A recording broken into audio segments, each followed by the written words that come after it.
Hello, this is Mr. Loreline with your weekly roundup for Literature 8 from September 21st until September 25th.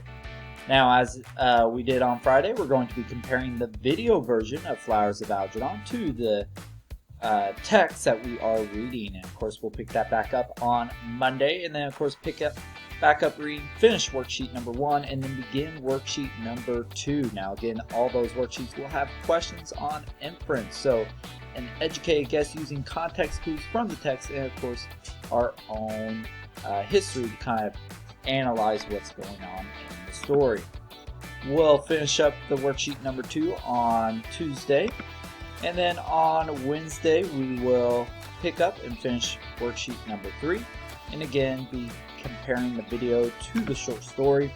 Same thing on Thursday with the comparison of the video, but we'll begin working on worksheet number 4, and then finish that worksheet and the short story Flowers of Algernon on Friday. Again, that's your weekly roundup for Literature 8.